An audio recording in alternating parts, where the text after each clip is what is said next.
এই মরিচা বাতি আনো নাই আর সাউন্ড বক্স তো আইলো না। সব কাম কি আমি একলাই করবো? খলিল কই? খলিল ডাক, আমার তো আর পোলা নাই যে করবো। এই খলিল গেছে কই, তোর বইলা যায় নাই? ওই যে আরে ভাই না, তুই কই গেছিলি? যাই নাই, যাবো এখন যাবো। কি পাগলামি শুরু করছো? মাথা গরম কে? মাথা গরম কে বুঝো না তুমি? আমার বাইনা কয়ে লাইছো। আমি কই কই আমার উপরে রাগ, এর মধ্যে তুমি আবার কয়ে লাইছো। অনেক অনুরোধ করছি, হাতে ধরছি, পায়ে ধরছি, কিন্তু আপনারা শুনলেন না। আমি ভাবছিলাম যে শালির বিয়ে খাইতেছি, কিন্তু বুঝে গেছি না, আমি মামতো বোনের বিয়ে খাইতেছি। আমি মামতো বোনের বিয়ে খাইতাম না। বিয়া শাদীর সময় তুমি থাকো, পরে যাই। তুই কোনো কথা কইস না, তুই রাতের গুরু, আমি তোর ভাই।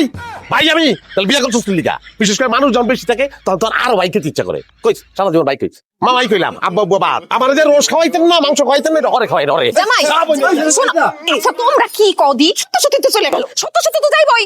বাইনা কর কি দরকার ছিল? তুই কি করলা? আমার জামাইটা চলে যেতেছে। আমার জামাই যদি জায়গায় বিয়ে না খায়, আমিও কিন্তু বিয়ে খাবো না কয়ে দিলাম। আমার তো মাথাটা খারাপ হয়ে গেল।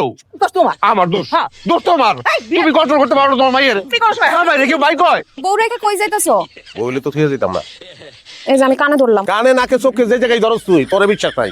তুই জন্মাইছস জামাই রে ভাইটা কোনে লিখা, এই বিয়া খাইতাম না আমি। তুমি যদি বিয়া না খাও তাইলে আমিও খাবো না। একটু দাঁড়াও, আমি জামা কাপড় নিয়ে আসি। না তুই খাবি না কি লিখা? আমার জামাই যেখানে থাকবে না সেখানে আমি 1 সেকেন্ডও থাকবো না। জামার লিখা মনে হয় খুব দরদ। কারো থাকবো না, 10টা না 5টা না, একটা মাত্র বামাই বাবা জামাই, তার জন্য দরদ থাকবো না। আমি বাড়ি চলো, আব্বা আমার মনে কষ্ট পাইবো। আহো। আব্বা আমার কষ্ট, তুই কষ্ট পাবি না? কষ্ট না পাইলে কি পিছে পিছে দৌড়ায় আসি? চল। এত যে রাগ করো কেন বুঝি না।